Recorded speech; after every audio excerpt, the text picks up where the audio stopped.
Nicholson. Okay. Taylernicholson. Okay, and your service? Terrell. How's the last name? Rhodes. Rhodes? Rhodes. Okay. Do you guys both live in Las Vegas then? Yes. Okay. Yes. Well, I guess just tell me your thoughts. I mean, this is 2 days now without your son. Like, what's going through your mind? We're devastated and hoping for the best of his safe return, and just saying our prayers and hoping that God's looking out for him and that he's not in any type of distress or danger. We just want our baby back as soon as possible in the best condition possible. And your I was thoughts? prone to the amount that the father's saying that his sister didn't come get him. And if that's really the case, then where's my son?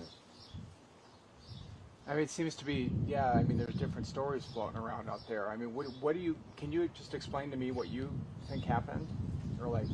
He had got a knock on the door at 6 in the morning from a lady representing herself as Giorgio's sister. And then situation process, he's trying to call me to figure out what's going on.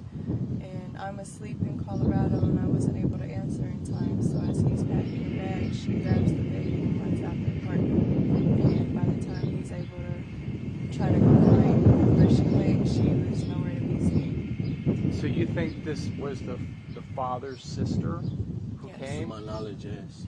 And what is her name? Jasmine Stovall. Okay, and his sister. And why would she come there? I'm not sure. They knew the area of where we lived, but they never knew the apartment, so they stalked us until they were able to find where the baby was. And Why would she take him? because the dad wanted to be in the child's life. He didn't want to see him getting raised by me and her. He wanted to be in his child's life with the rest of his kids. Apparently, he has a house. He has a stable foundation with 4 other more children, and the only missing piece was Amari. I've always tried to be in the cordial parent, has never not allowed him to see him or contact him. I just always told him, as long as you put in the effort to be in the child's life and show that you're trying to be the father, then that's fine. But he wasn't doing that. He wouldn't reach out, wouldn't call. It would always just be a message and once in a blue moon. It was never consistent, never like he really wanted to do that. And then we had an argument on Monday, and then he did this on Wednesday. So, you're saying that she came and took him. Has anybody talked to her at this point? Police talked to her. We've called. They're denying everything. They've been searched, and he's nowhere to be found. So we're just waiting until he shows up somewhere. So she's saying that I didn't take him. Yes. Right.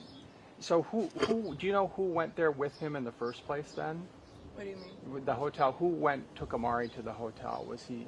What hotel? It wasn't one. Weren't they staying at the Emerald Suites? Yeah. Yes, that's where we live. That's where you live. Mm-hmm. Okay, I'm confused. So we lived at the Emerald Suites, and nobody knew which apartment or whatever, so they stood outside watching to see where we were. okay. And then that's when they realized, they finally saw Amari and saw him with him, and then that's when they came knocking on the door. So who was at the Emerald Suites that day then? He was left with Terrell. With you? Okay. That's what I thought. And so, can you just explain what were you guys doing prior to, or what were you doing in the morning? Before that occurred, we had just woke up. I had just fed him breakfast, and